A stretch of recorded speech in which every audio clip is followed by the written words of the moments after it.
Alors j'ai fait des études de philosophie, hein, je pense que ça ne vous échappera pas. J'ai été jusqu'à ma thèse, j'ai fait quelques années de thèse, mais je ne l'ai jamais terminée ma thèse parce que j'ai publié des romans. Et là je suis en train en fait de me dire, mais quand même c'est très très intéressant la philosophie. Et il y a une question en fait que je voulais aborder, puisque c'est une question qui m'a été posée, c'est est-ce que la philosophie c'est du mental en fait tout simplement, c'est du mental abstrait, posé, du mental, voilà, du mental altier, vous voyez. Est-ce que Hegel, en fait, c'est la même chose que les prises de tête de l'Harvard Business Review aujourd'hui, j'en sais rien. Donc, on va essayer de voir un petit peu. Donc, qu'est-ce que c'est que la philo? Alors, avant de se poser la question de qu'est-ce que c'est que la philosophie, hein, c'est une matière en terminale, non. Qu'est-ce que c'est que la philosophie? D'abord, en fait, j'ai envie de dire, nous vivons dans l'abstraction. C'est-à-dire que vous ne vivez pas dans votre quotidien, en fait, vous vivez dans le temps. C'est quoi le temps? On pourra en parler. Hein. On vit à la recherche du bonheur. C'est quoi le bonheur en fait? Ah, ça va varier. On est persécuté par la mort. C'est vrai, ça nous pose problème. La justice aussi, ça nous pose problème. Et il y en a tellement d'autres en fait. La question, c'est que nous vivons dans des concepts, c'est-à-dire que nous vivons dans des idées directrices, dans des synthèses en fait de notre vie, hors de portée, qui dépassent notre quotidien et qui pourtant, si vous voulez, irriguent, inspirent, influencent et déterminent toutes nos décisions. Comment vous gérez votre temps? Ah ça, c'est un sujet que vous avez tous les jours. Qu'est-ce que vous faites pour vous rendre heureux? Ah oui, d'accord. Bon, quel est votre rapport en fait à la mort? Si vous trouvez un petit oiseau mort ou si vous avez tenu la main de votre arrière-grand-père, comment ça vous a marqué, hein? La justice, si vous avez été confronté à la justice, c'est un vrai sujet. Voyez, ou si on vous a volé 1 kilo de pommes et que vous avez dû le payer, c'est un vrai sujet. Bon, en fait, ce que je veux dire, c'est qu'on a l'impression de vivre dans une vie, j'allais dire, dans laquelle il n'y a pas de philosophie. Et en vérité, nous vivons nos choix philosophiques de vie constamment pour apprivoiser en fait notre réalité. C'est-à-dire que nous vivons tous les jours notre rapport au temps. Nous vivons notre rapport au bonheur. C'est la grasse matinée, par exemple. Et c'est le temps plus le bonheur. Donc, avec tous les éléments, en fait, qu'on ne contrôle pas. Et on fait du storytelling. Ça veut dire qu'en fait, on raconte l'histoire de notre vie en permanence. C'est-à-dire que, par exemple, j'étais à la plage hier, j'ai une amie qui m'a dit « Oh là là, le temps, il est extraordinaire à la plage, il y a un soleil incroyable. » Elle avait oublié de me dire qu'il faisait 14. Mais ceci dit, si vous voulez, effectivement, il y avait un soleil. Donc, chacun a son storytelling. Et j'ai bien aimé la plage. Donc, en nous racontant l'histoire, en fait, qui fait le plus sens pour nous, compte tenu de ce qui se produit. Donc, ça veut dire que tout au long de votre vie, vous allez vous raconter des histoires sur le bonheur.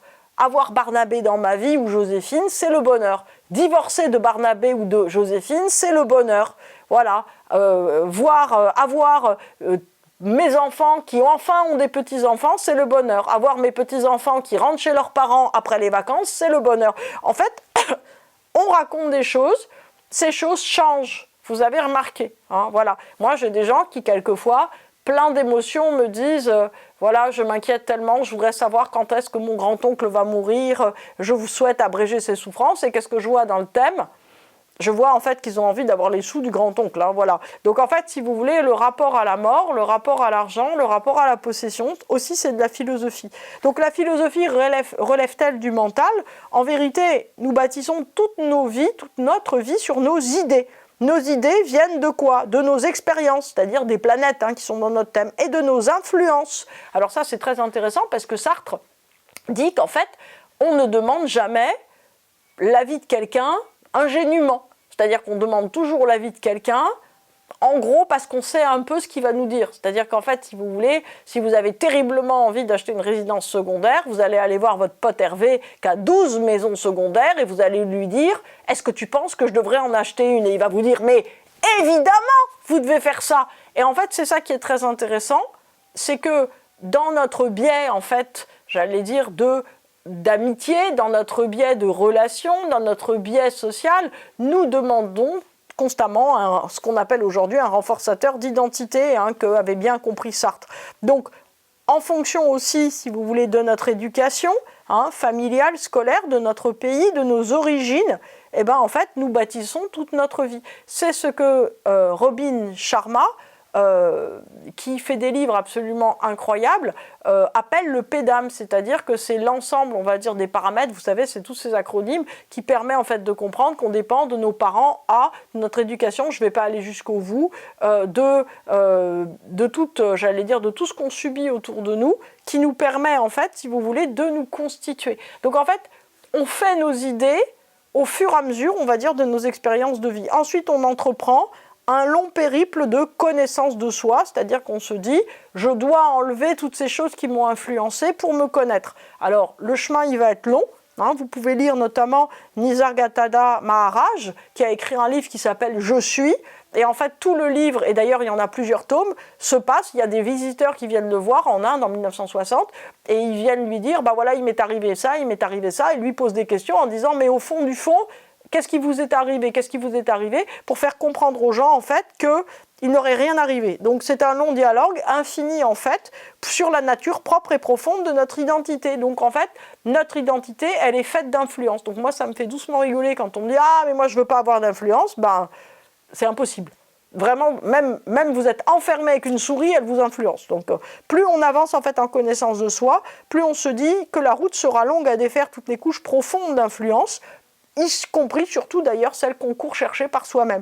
Donc en fait, juste pour le fun, parce que ce n'est pas notre sujet du jour, deux citations de Nisargadatta Maharaj, Pamphile. Donc le réel est toujours avec vous, vous n'avez pas à le chercher, ce que vous avez à faire, c'est cesser d'être irréel. Autant pour Instagram, très bien, et vous êtes venu avec rien, vous repartirez avec rien, ce qui est réel n'est jamais né et ne mourra jamais. Donc en fait, vous en avez 4000 pages de trucs comme ça, donc en fait, ça vous permet de comprendre que, au fond, ce à quoi on accroche notre identité, si on enlève les influences qui étaient mon point, eh ben il n'y a plus rien. Donc en fait, le problème, si vous voulez, c'est pas de sortir des influences comme on le croit pour découvrir qui on est vraiment, mais de décider ce que vous allez faire de vos influences, c'est-à-dire vers quoi vous les canalisez. C'est quoi en fait votre définition du bonheur, de la mort, du temps, etc. En gros, le principe védantique de connaissance de soi, c'est qu'on doit cesser en fait de vouloir se définir, se réparer, se saisir pour trouver notre équilibre dans l'être. En fait, cesser de penser quoi que ce soit de ce qui nous arrive, mais l'accompagner. Effectivement, je vous confirme, c'est la clé du bonheur. Donc, revenons à notre mouton, la philosophie. Donc, les questions que nous nous posons sont aussi vieilles que l'humanité, et pour cause, les humains qui vivaient il y a 1000 ans, 2000 ans, sont comme nous.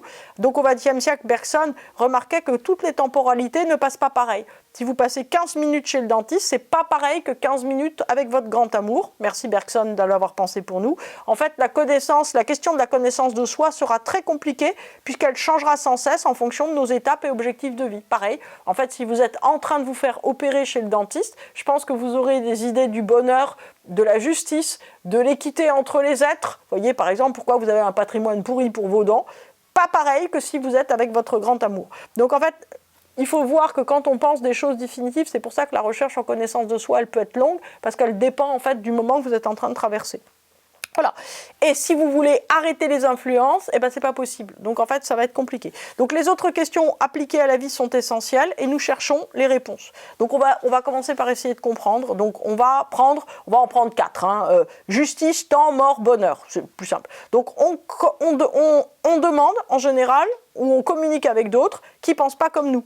Sur la justice, qu'est-ce que la justice ? La justice, c'est que tu arrêtes de m'emmerder. Bon, ça va pas. Le temps, oui, le temps, j'ai pas le temps. Là, voilà. En fait, donc, on demande à des gens ce qu'ils en pensent, ou on lit des livres. En général, on n'est pas d'accord. Ensuite de ça, on rencontre un problème. Ça, c'est vraiment l'acte fondateur de l'existence, c'est rencontrer des problèmes. On cherche des réponses. C'est-à-dire qu'à partir du moment, si vous voulez, et tout l'intérêt du temps aussi, c'est-à-dire que dès qu'on rencontre un problème, on va chercher une solution. Donc, en fait, si on ne trouve pas de solution par nous-mêmes, on va essayer de se faire influencer par des gens qui, vraisemblablement, ont réfléchi. Par exemple, des philosophes. Donc, aujourd'hui, la philosophie, elle tombe aux oubliettes. Pourquoi ? Parce que, en fait, les gens, deux choses. D'abord, les gens veulent vraiment, si vous voulez, des choses qui changent réellement leur vie. C'est-à-dire qu'ils veulent de la philosophie pratique. Alors, en fait, ils n'ont pas encore compris que Kierkegaard ou Nietzsche, c'est très, très pratique. Et on le découvre un petit peu, mais voilà, ils veulent en tout cas que on change réellement quelque chose dans notre cours d'existence. Donc est-ce que Kant peut changer ma vie? Malheureusement non. En tout cas, c'est ce qu'on pense, hein. On se dit la critique de la raison pure. Si vous l'avez ouvert, vous allez probablement vous être dit, ça ne changera pas grand-chose. Et pourtant, quand Kant dit, c'est une proposition étonnante mais certaine que les lois de la nature ne sont possibles que si les conditions a priori, c'est-à-dire espace-temps, sans lesquelles seule est possible une expérience en général, est là. Qu'est-ce que ça signifie en français? Ça signifie qu'en fait, on perçoit toujours une chose ou une expérience dans le spatio-temporel. C'est-à-dire qu'en gros, si vous pensez à ce fauteuil, bah vous le regardez, c'est le fauteuil. Si vous pensez l'idée du fauteuil, bah vous allez pouvoir en fait aller plus loin, c'est-à-dire que vous allez pouvoir imaginer quelque chose. Après, est-ce que vous allez avoir une idée générale de toutes les formes de fauteuil? C'est impossible, c'est le problème de Kant sur 15 000 pages. Bon, en gros, nous sommes influencés par ce qui nous sommes quand nous vivons. C'est-à-dire que nous sommes nos limites, c'est ce que dit Kant. Il est génial cet homme-là. En fait, il dit, si ce fauteuil est mon rêve parce que j'ai passé tellement d'heures merveilleuses à vous faire des vidéos dessus, quand on me dit fauteuil, je pense à ça parce qu'il est chaud, il est doux, il a un plaid en laine dessus, etc. En plus, c'est un plaid iranien qui est magnifique, bref.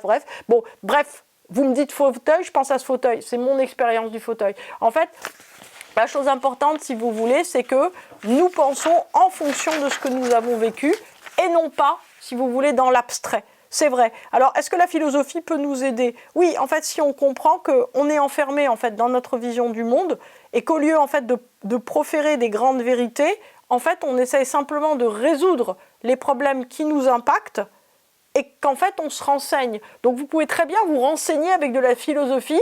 En fait, ça sera mieux que autre chose. Pourquoi? Parce que quand vous voyez une citation philosophique est mise, par exemple, de Nietzsche sur Instagram, elle fait au moins quelque chose, je sais pas moi, 300K de vues avec des cœurs, il serait hyper content, honnêtement.